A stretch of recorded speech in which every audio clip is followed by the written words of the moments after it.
प्राचीन समय की बात है। एक राजा के पास 4 बहनें, जिनका नाम भूख, प्यास, नींद और आशा, ये चारों पहुँचे और राजा से बोले, महाराज, मैं भूख हूँ, मैं ही श्रेष्ठ हूँ। राजा बोला, तुम श्रेष्ठ कैसे हो?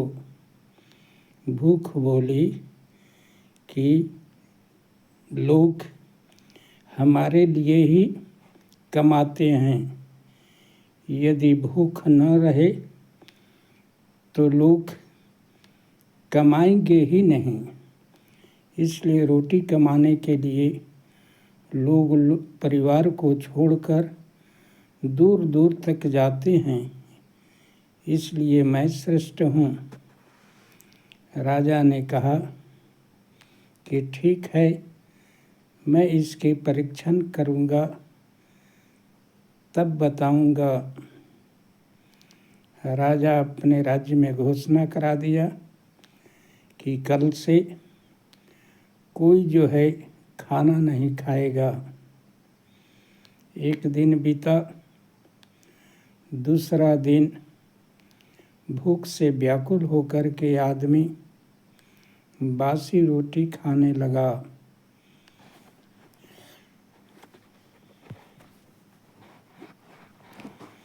प्यास पहुंची और बोली कि महाराज, भूख हार गई, मैं प्यास हूँ, मैं श्रेष्ठ हूँ। राजा पूछा, तुम कैसे श्रेष्ठ हो? कहा कि लोग प्यास के लिए ही कुआं, तालाब, बावली बनाते हैं, इसलिए मैं श्रेष्ठ हूँ। राजा बोला, कल से कोई पानी नहीं पिएगा। पानी के अभाव में प्यासे लोग तड़पने लगे और गड्ढे का पानी पीने को विवश हो गए। इस प्रकार से नींद पहुँचती है और कहती है कि महाराज, यह प्यास भी हार गया, इसलिए मैं श्रेष्ठ हूँ। राजा बोला, तुम श्रेष्ठ कैसे हो? कहा कि महाराज, मेरे नींद के लिए लोग बड़े बड़े महल बनवाते हैं, पलंग बनवाते हैं, उस पर गद्दे बिछवाते हैं, तब मैं उस पर सो पाती हूँ, इसलिए मैं ही श्रेष्ठ हूँ। राजा ने घोषणा करा दी कि कल से कोई पलंग पर, खाट पर नहीं सोवेगा। इस प्रकार से पहरा पड़ जाने के कारण लोग पलंग पर, खाट पर नहीं सोने लगे। नींद जब सताने लगी तो लोग नीचे ही उबड़ खाबड़ जमीन में भी सोने लगे। अब आशा पहुंच गई, कही कि महाराज, मैं श्रेष्ठ हूँ। ये तीनों हार गए। राजा पूछा कि तुम श्रेष्ठ कैसे हो?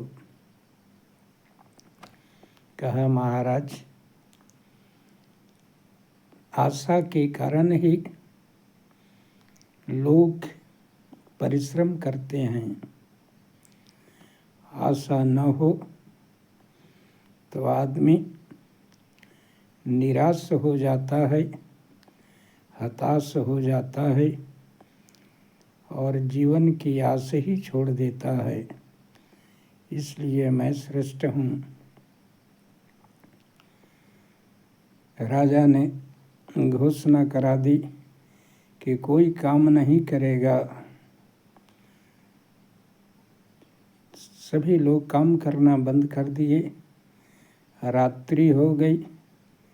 देखे कि एक कुम्हार को आधी रात को दीपक जल रहा था और वह मिट्टी का काम कर रहा था। आशा वहीं पहुंची। सारे मिट्टी के बर्तन सोने के हो गए और अंत में आशा ही जीत गई। इसलिए कहावत है कि जब तक सांस है तब तक आस है, और चारों बहनों में आशा ही श्रेष्ठ निकली।